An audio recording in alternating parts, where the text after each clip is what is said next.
All right, my friends, welcome into episode 174 of the Leaning Into Leadership podcast. Today, we are talking about a topic that's not often talked about, but it's incredibly important for school leaders, especially those that are early in their career. And it's maintaining personal resilience and avoiding burnout. Now, we all know the demands on school leaders are intense. There are days when it feels like you constantly putting out fires, right? You're constantly responding to crisis or dealing with everything, some student need to staff concerns, right? It can be really easy to get lost in the daily grind and lose sight of the bigger picture. This is a common theme. School leaders I work with across the country, I hear this every single day. Yes, Darren, what's important, but I have a hard time staying on it, right?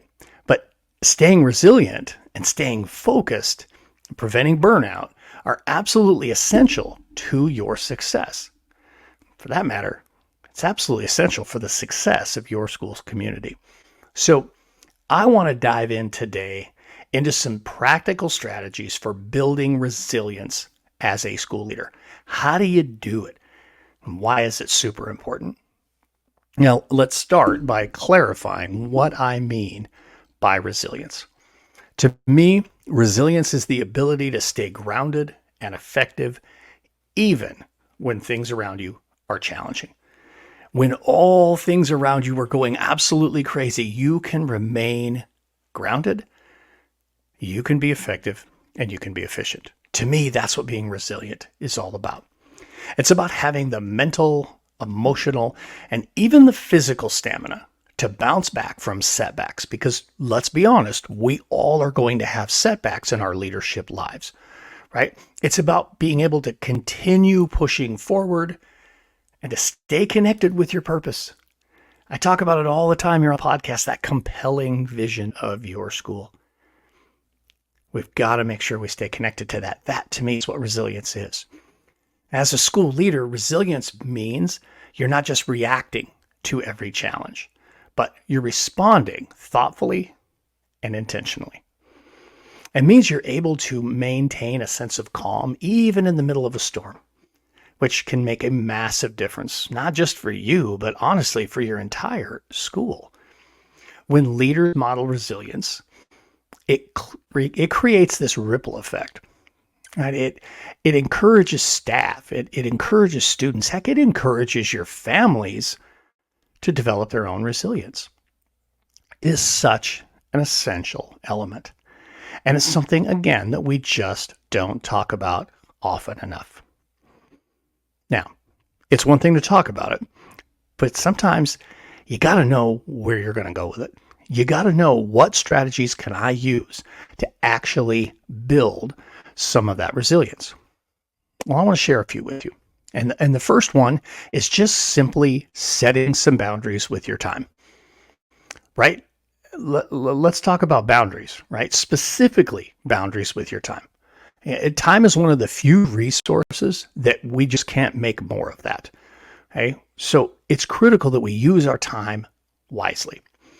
For many leaders, it is super easy to fall into the trap of trying to do everything. You feel responsible for every detail and every decision and every problem that comes up. You've heard of me refer to that as Superman syndrome, right? But the key is this: you have to protect time for the activities that energize you and fulfill you. You can't pour from an empty cup. You have to protect that time so that you can do the things that fill you up. Whether that's connecting with your students, whether that's observing classes or working on a new initiative, whatever it is that helps to fill you back up, you have to make sure you're setting time aside for that during the course of your week. Now, boundaries mean saying no sometimes. I've heard that before.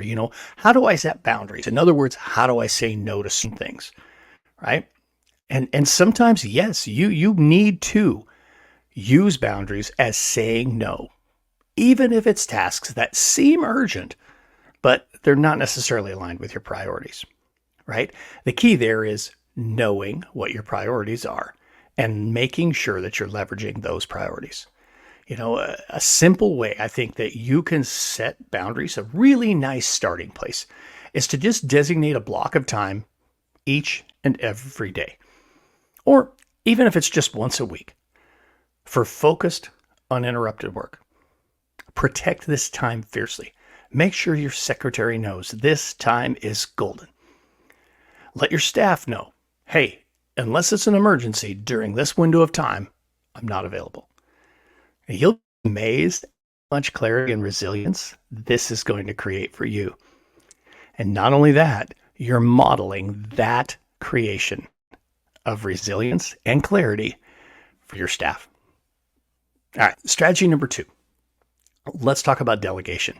And not just simply, I'm handing something off. We're talking about delegating to empower, right? This is another key strategy for resilience, and it's learning how to delegate effectively that truly matters. As the leader, you might feel tempted to shoulder every responsibility yourself, right? You might feel like, hey, I'll do that so that they don't have to do that, right? I don't want to put that on their plate, so I'll take that for them. It's the servant leadership trap, right? This leads to overwhelm and burnout. It's not sustainable. This is not a good strategy, right? But delegation is not just about offloading tasks. It's about building a stronger and more empowered team. Yes, that's right. I'm going to say it again. Delegation is not about offloading tasks. It's about building a stronger and more empowered team. Think about tasks that are important that don't necessarily require your direct involvement. Maybe it's planning a study, or coordinating some staff event, or even managing part of a parent engagement initiative. Find someone on your team who's interested in those responsibilities. Find somebody who's looking for opportunities to grow into a leadership role. By sharing the load, you're not only reducing your own burnout risk, but you're empowering other people to grow in their roles. Be intentional and look for those opportunities for others to grow and to take on leadership responsibilities. Again, you can certainly help reduce your load, but you also really give them opportunities to take ownership and to really feel empowered and be a part of reaching that compelling vision. Now, the third one is just setting time for regular reflection. I've talked about it on here before as balcony level leadership.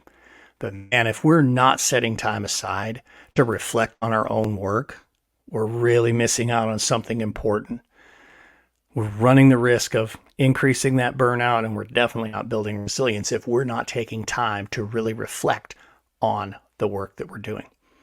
Regular reflection is a really, really powerful tool. And as leaders, we're so often just focused on moving forward that we don't take the time to look back, to acknowledge the wins, and honestly, to just learn from the challenges that we just went through.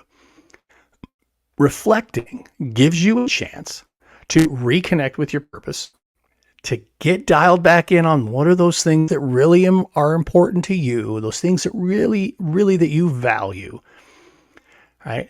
And checking in, see how am I doing in those areas, right? Weekly reflection or bi-weekly reflection, however frequently you feel you should do it. I used to go stand on the balcony at least once a month, usually twice a month. Maybe you need to do something every week to get started. It could be as simple as just spend 10 minutes at the end of each week. Maybe just ask yourself 3 questions. Maybe it's something like, what went well this week? What challenges did I face this week? And what did I learn from them? And what do I need to focus on next week?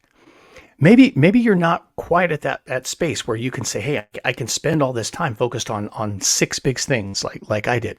Maybe you just need to start with, here's a simple reflection activity. Just do that. 3 very simple questions. Ask yourself that at the end of the week, right? This habit of reflection not only can strengthen your resilience, but it also provides a lot of really valuable insight that can help guide your decision making. All right, strategy number 4. This one is all about building a support network. Um, you cannot build resilience in isolation. You have to surround yourself with great people, whether those are mentors or maybe you have a coach, like you're working with somebody like me. Maybe it's the team that's around you, but you need to have that support network. It's one of the most effective ways to strengthen your resilience is having a great support network. Leadership can be lonely. By its nature, sometimes leadership is lonely. And there's really great value in connecting with your peers who understand what you're going through, right? Consider joining some professional network or finding a mentor if you don't have one. Work with a coach or even create a small support group yourself of other similar job-alike leaders. Right? This network becomes a place where you can share struggles and celebrate wins and just maybe gain a perspective on whatever challenge you're faced with. Having that trusted network to lean on really helps you feel a lot less isolated. I'll be honest with you, there are so many times as I reflect over the course of my leadership career where several individuals were the ones that I was constantly on the phone with, the ones who I would lean into and say, I've got a challenge for you, or here's something I'm struggling with, or hey, I just really share this with you. I had some incredible mentors through the course of my career, and there were times where even though I wasn't working with them anymore, I might still reach back to them and say, hey, let me share a situation with you and get your perspective. Or can I share with you something I'm trying through and have this on my thinking? Man, when you have folks like that you can lean into, that can be that sounding board for you, oh man, that's the kind of support. That's what really helps build that resilience. And then strategy number 5, something that's really talked about a lot, but I don't think it's just a buzzword. I think it's a reality, and that's practicing self-care. You've got to prioritize it, folks. If we don't put self-care at the top of the list, we end up not doing it. We've got to make sure that we prioritize this and take care of yourself, whatever that looks like. Self-care does not have to mean hours at the gym, right? It doesn't have to mean these, 4 a.m. routines that you go and do. I mean, it can be something as simple as take a real lunch break. Go outside for a few minutes and get some fresh air. Or schedule some time. I told you this earlier, but here's another one. Do it again. Schedule time for an activity that really recharges you. Right? Self-care is not just about your physical. That's important, but it's also about finding ways to stay energized and present in your role. It's about taking care of your mental health, right? It's about taking care of your spiritual health. Okay? About taking care of the people that take care of you, your family, right? Make sure that you are prioritizing that self-care. Right? You are way too important in your role. We can't have you burning out. Look, I hope these strategies give you a little bit of insight or maybe caused you to reflect just a little bit. And maybe there's one piece in here that during the course of this short episode of the podcast that you thought, hey, yeah, that's something I probably do need to lean in and do. If that's the case, man, I'm so happy about that, because the reality is burnout is real and it's a risk that every school leader faces. But if you really work to build your resilience, you can protect yourself from some of that burnout and stay connected with your purpose that brought you into this work in the first place, right? I really appreciate your time today. I really appreciate you spending a little bit of that time with me. And I appreciate the work that you do each and every day on behalf of kids and on behalf of staff everywhere. Thank you so much for the work that you do. I appreciate you folks. Thank you for joining me here on the Leaning Into Leadership podcast. Get out there, have a road to awesome day.